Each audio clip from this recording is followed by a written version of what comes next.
Team Jackson, what's happening? You know, after looking at my comments and seeing these guys that be getting in arguments with y'all, I've noticed something. Reverse psychology is ain't shit man's best friend. Really, anything that's supposed to make you feel bad for him not being on your level. Like, it don't matter what he says, it all means he can't handle you. I'll give you some examples. You tell me if you heard them before. Like, say you watching something on TV and you tell him your thoughts about it, and then you ask him what his are, and he says something like, man, you thinking way too much into it. I am not talking about y'all that be getting legit mad at a man for some hypothetical shit that never happened, but if you just try to have a conversation beyond the surface level and he responds with that, he can't handle your thought process. Like, he should be at least able to articulate his thoughts as to why he feels that way, but if that's how he ends every conversation you try to start, that means mentally he's not on your level and he's blaming you for it.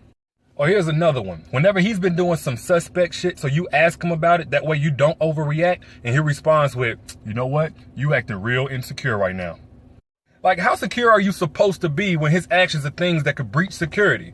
Nah, when the dude says that, that means he wants you to question your judgment about something y'all both know is blurring the line. Like, if you notice all of a sudden that your dude is changing his passcode every few days or deleting text messages or pressing ignore on late night calls, you're supposed to ask about that.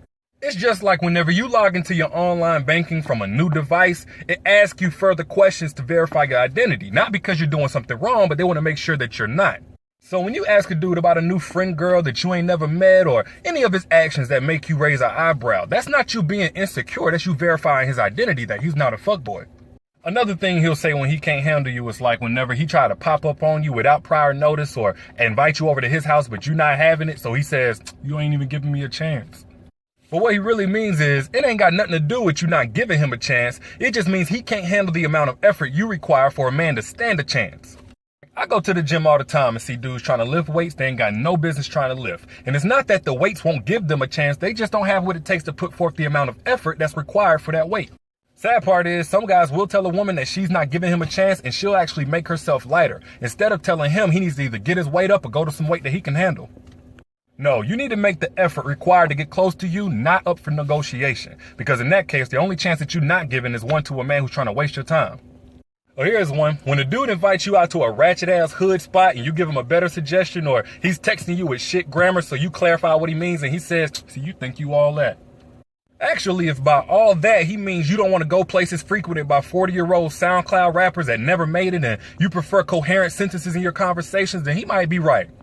But you know what? You should think that you're all that, and you should entertain a man who thinks the same, instead of dudes who tell you that you're wrong for the level of quality you want and how you spend your time and communicate with them.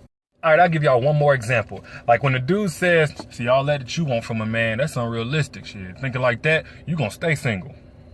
Now, I made a video about this, but it's worth mentioning again. When a guy says that, he means that he and men like him can't handle the value that you expect in return in a relationship, so you should feel bad about it. But the problem is, in order for women to believe that, they have to believe that all men are as tired as this guy is, and there are too many examples that prove otherwise. Especially for women that were raised by good men, they have siblings or family members that are good men, they go to church with good men, they befriended good men, or they got friends who were found by good men. Like, there are simply too many good brothers out here for these ain't shit dudes to keep promoting themselves as the mascot for all men or the definition of what's realistic, so please don't go for it. So if a dude tells you anything that essentially translates to he can't handle you because he's not on your level, leave him on his and find you a man that's on your level so you two can go to the next one together.